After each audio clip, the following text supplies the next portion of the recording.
লাব্বাইক আল্লাহুম্মা লাব্বাইক, হাজির হে আল্লাহ, লা শারীকা লাকা লাব্বাইক, আপনি ছাড়া কোনো মাবুদ নাই, ইন্নাল হামদা, সমস্ত প্রশংসা আপনার, ওয়ান নি'মাতা, সমস্ত নিয়ামত আপনার।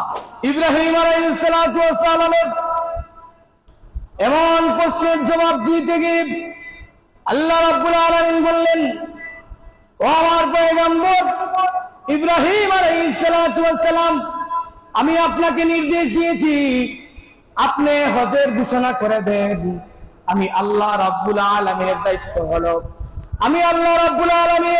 হলো পৃথিবীতে যে সমস্ত মানুষেরা আছে আর কিয়ামত পর্যন্ত আমি আল্লাহ আমার যেই সমস্ত বান্দা বান্দীদেরকে এই পৃথিবীতে সৃষ্টি করব, আমি আল্লাহ প্রত্যেকটা মানুষের কানের ভিতরে আপনার এই ঘোষণার শব্দকে পৌঁছাইয়া দেব।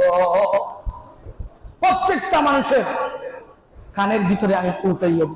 তখন মাকামে ইব্রাহিমের মধ্যে দাঁড়িয়ে ইব্রাহিম আলাইহিস সালাম ঘোষণা করেছেন, ওয়াজিন ফিন নাস বিল হজ্জ ইয়াতুকা রিজালান ওয়া আলা কুল্লি দামিরি ইয়াতিনা মিন কুল্লি ফাজ্জিন হামিদ।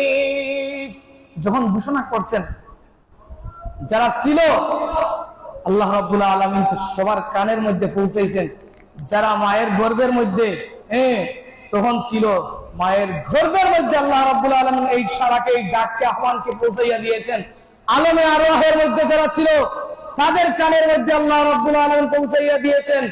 এই ঘোষণা শুনে যারা সঙ্গে সঙ্গে লাব্বাইক আল্লাহুম্মা লাব্বাইক, লাব্বাইক লা শারীকা লাকা লাব্বাইক, ইন্নাল হামদা ওয়ান নি'মাতা লাকা ওয়াল মুলক লা শারীকা লাকা লাব্বাইক, এই তালবিয়া যারা পড়েছে, এই আল্লাহর স্লোগান, আল্লাহর বক্তের স্লোগান যারা দিয়েছে, যারা একবার দিয়েছে একবার হজ ফরজ হবে, যারা দুইবার দিবে তখন দুইবার আল্লাহর বাড়ির জিয়ারত নসিব হবে, তিনবার যারা এই তালবিয়া পাঠ করেছে আলমে আরওয়াহের জগতে, রূহের জগতে মায়ের গর্ভ থাকা অবস্থায় তিনবার পড়লে তিনবার হজ নসিব হবে, চারবার বললে চারবার বাইতুল্লাহর জিয়ারত নসিব হবে।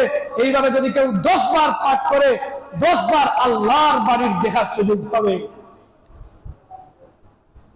মুসলমান ভাইরা আমার, হজ এমন একটা বিধান, অনেক লম্বা আলোচনা। হজ এমন একটা বিধান যেই হজ মানুষকে পরকালের কথা ইয়াদ করিয়ে দেয়, পরকালের কথা স্মরণ করিয়ে দেয়।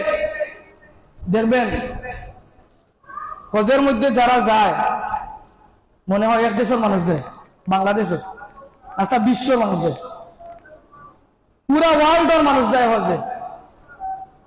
তখন দেখবেন মন্ত্রীকে, মিনিস্টারকে, প্রেসিডেন্টকে, তারপরে চৌধুরীকে, তালুকদারকে, মুঘলকে, পাঠানকে কোনো তফাৎ আছেন, পার্থক্য আছেন? প্রত্যেক একই ইহরাম, প্রত্যেক একই তালবিয়া, লাব্বাইক আল্লাহুম্মা লাব্বাইক, হাজির হে আল্লাহ, লা শারীকা লাকা লাব্বাইক, আপনি ছাড়া কোনো মাবুদ নাই, ইন্নাল হামদা, সমস্ত প্রশংসা আপনার, ওয়ান নি'মাতা, সমস্ত নিয়ামত আপনার। না আর কোন স্লোগান আছে? একটাই স্লোগান।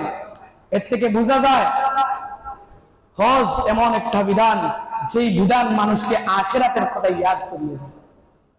আর যখন হজের মধ্যে মানুষ যায় দুনিয়ার কোন চিন্তা থাকে না তার মধ্যে।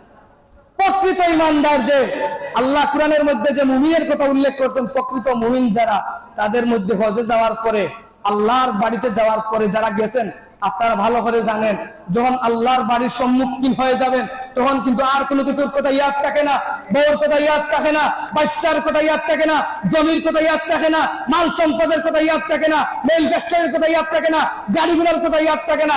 একটা ইয়াদ, হে আল্লাহ, যে উদ্দেশ্য নিয়ে এসেছি আল্লাহ আমাকে আপনি কবুল করেন, নিষ্পাপ করে আল্লাহ আমাকে এই ভূমি থেকে আমার মাতৃভূমির মধ্যে নিয়ে দেন। কথা বলেন ঠিক না বেঠিক? এমন উদ্দেশ্য নিয়ে হাজিরা যায়। আর যারা এরকম ভাবে ডাকার মতো আল্লাহ রাব্বুল আলামিনকে গিয়ে তখন কাবার চত্বরের মধ্যে আল্লাহ রাব্বুল আলামিনের কাছে ফরিয়াদ করে, আল্লাহ রাব্বুল আলামিন হাদিস শরীফের মধ্যে ইরশাদ ফরমান, আল হাজ্জুল মাবরুর লাইসা লাহু জাযাউন ইল্লাল জান্নাহ, কবুল হজের বদলা একমাত্রই হলো জান্নাত।